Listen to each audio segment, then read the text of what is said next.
Hello, my name is Adrian Ficcioni, and both Dr. Barbero and I would like to thank the European College of Sports Science for the opportunity to joint present our topic, Performance Analysis and Technology in Team Sports, at this Coaching and Performance Conference.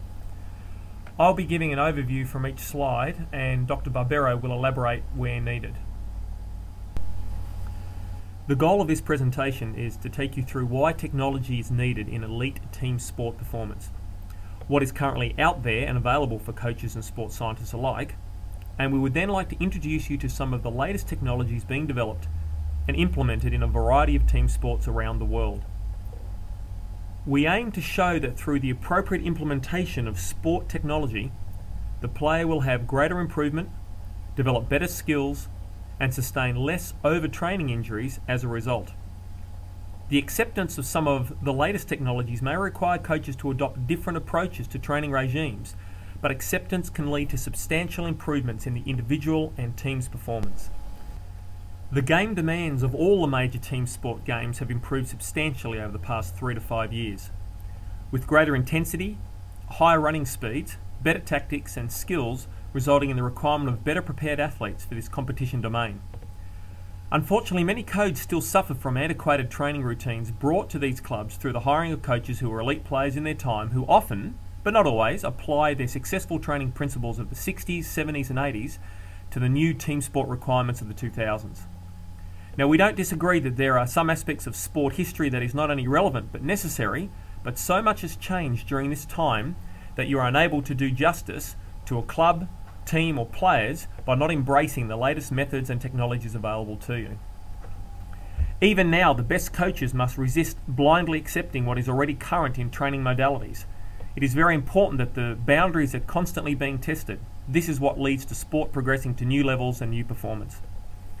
In Australia, for example, the National Rugby League program now has many coaches using the absolute latest in sport technology, GPS, altitude training, DNA testing, and this implementation has been reflected in players who are bigger, faster, more agile, with greater skills, and whom spend much less time on the sideline with injury than they did 20 years ago.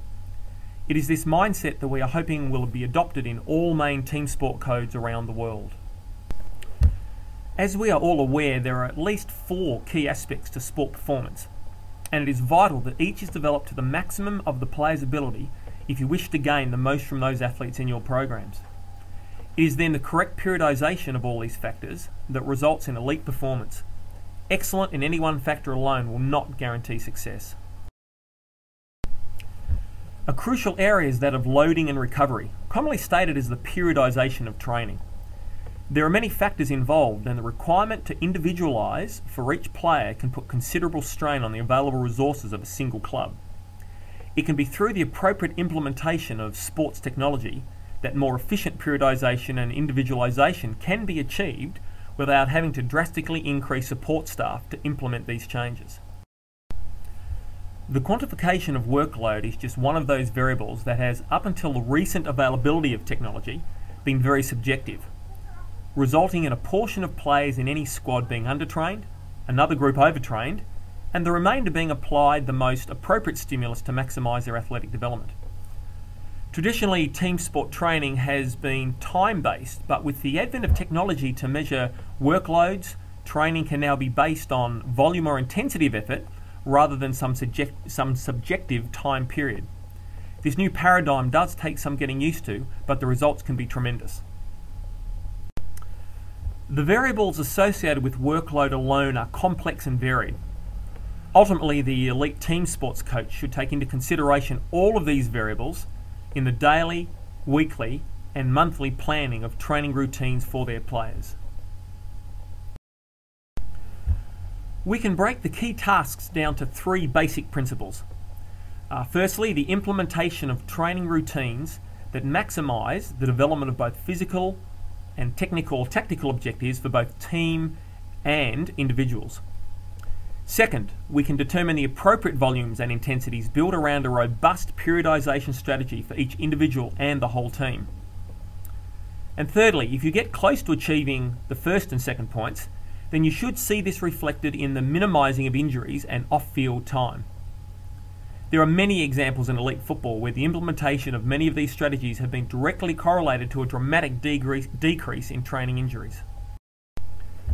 We will now look at current technologies and the advances that are being made in these areas.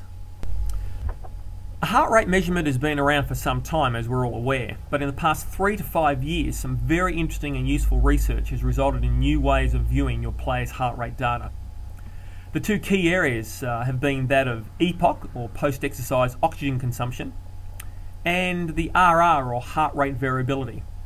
Now, these two variables have allowed the coaches to gain much greater insight into how a player is adapting to training during the actual sessions, as well as their rate of recovery between sessions and from week to week.